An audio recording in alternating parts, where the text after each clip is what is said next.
All right, everybody, welcome back. We're getting down to the bottom of the list now. Receivers that will be fighting to get drafted. I'll say that. We're down to the point now where these guys, they're going to be fighting to get drafted. Bru McCoy, Tennessee's our first guy.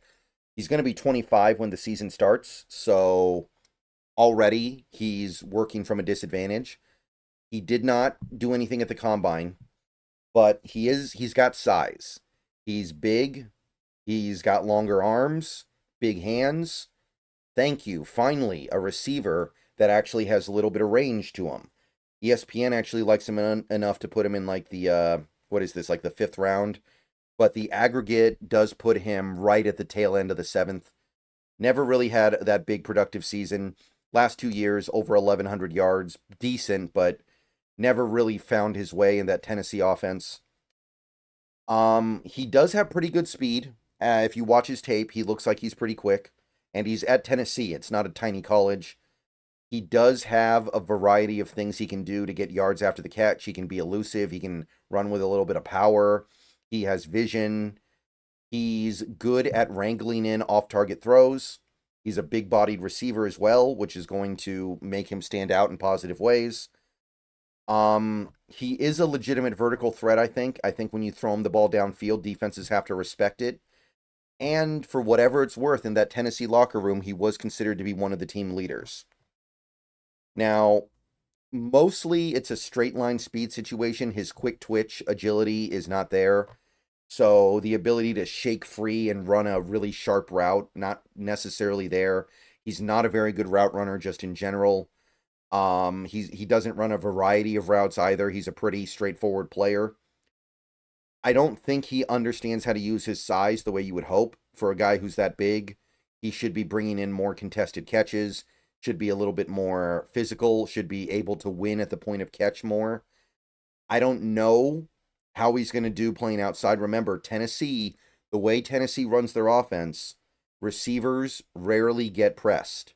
So it's hard to know how a Tennessee receiver will do at the next level. The Tennessee offense just makes evaluation hard.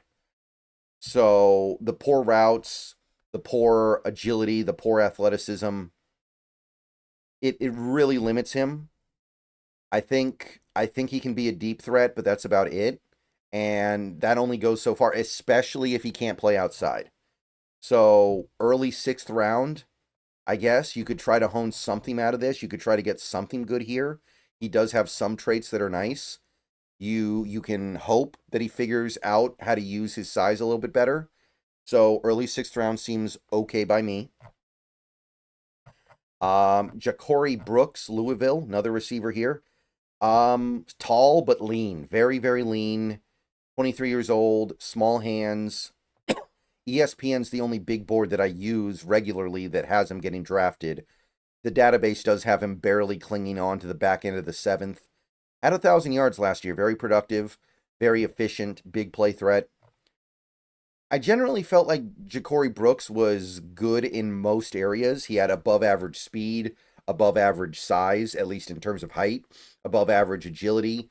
I don't think he was great in any one area, but overall, I think he was an above average prospect in most categories. And that's almost more frustrating than a guy who at least has one area that makes you go wow in, right? Like, I don't know if Ja'Cory Brooks, you could even call him good in any area. He's just above average. He has pretty good ball skills. When the ball is inaccurate, he goes to make a play on it anyway. He does win jump balls at a higher than average rate. He might be able to make it as a little bit of a punt returner based on his tape. The yak skills are decent. He can get yak, which is why he might work as a punt returner. And he's even showed some savvy on how to use his hands to get break open when running a route. There's just nothing about him that is like remarkable. And that's why he's probably a seventh round pick. Don't get me wrong. But there are other seventh round picks that at least have one standout trait. I don't know if this guy has that. He has build up speed. He doesn't have quick speed. He doesn't have quickness.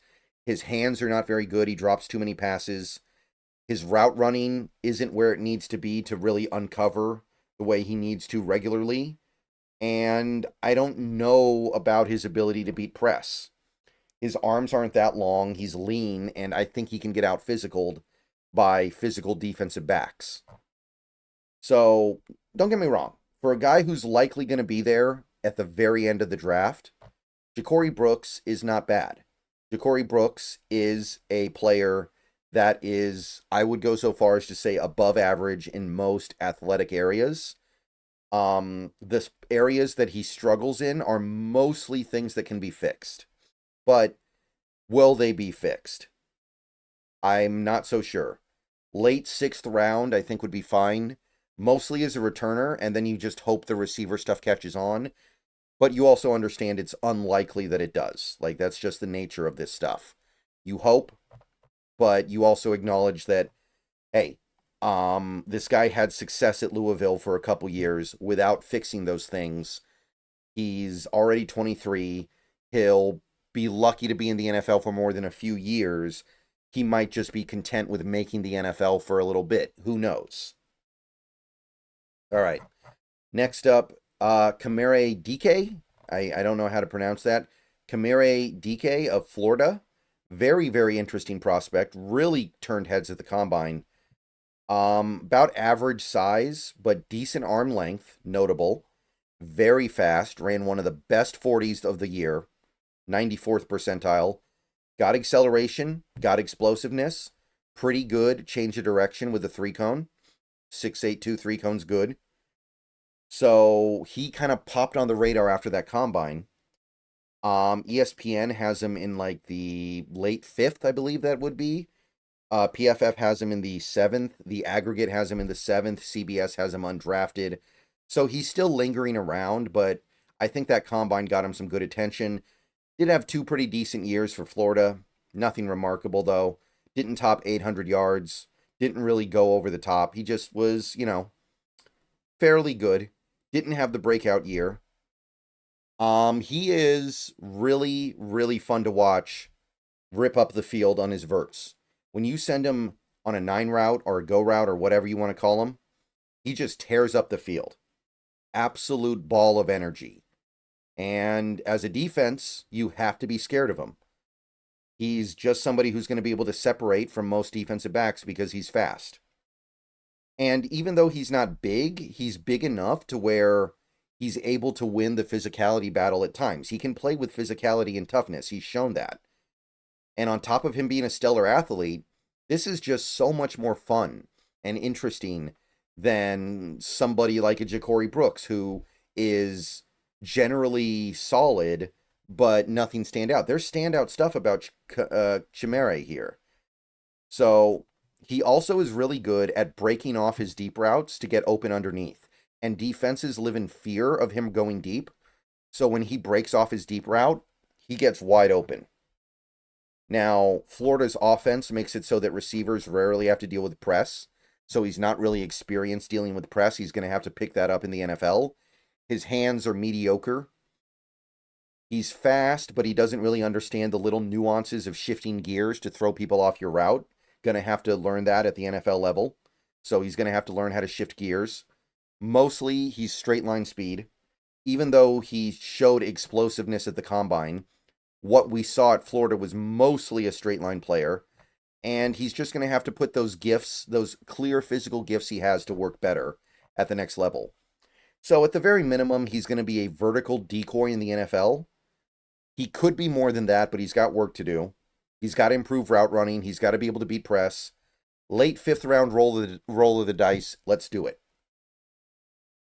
I'll get him in the hands of my coaches and hope they can fix it. And speaking of a guy you need to get in the hands of your coaches, Dante Thornton. Dante Thornton of Tennessee, wow. Talk about the contrast of immense potential versus immense downside.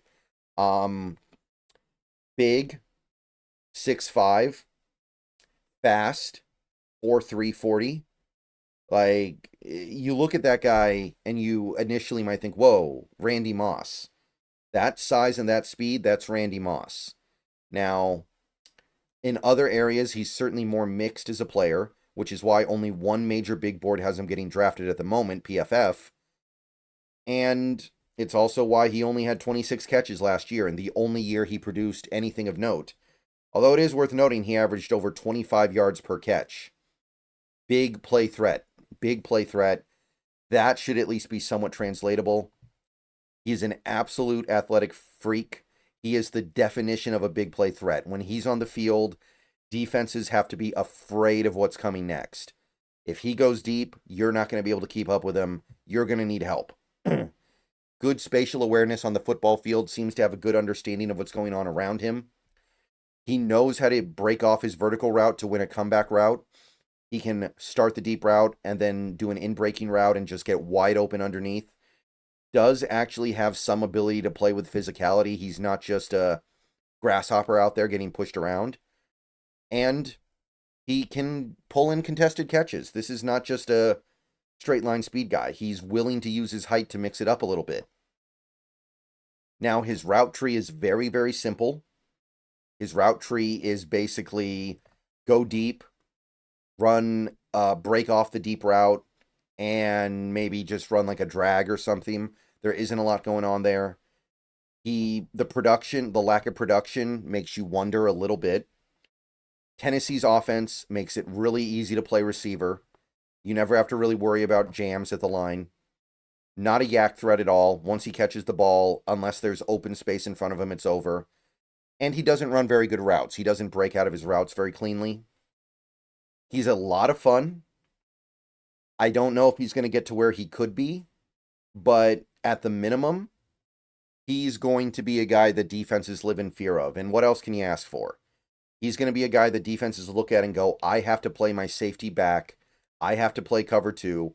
I have to sit back on my defense because that guy is going to make me regret it if I come up too far. So, honestly, because there is immense potential here, I'd go late 4th round. I will probably regret it, but I am not afraid to regret that one because he's just so fun. More videos later. See you guys later. Go Hawks.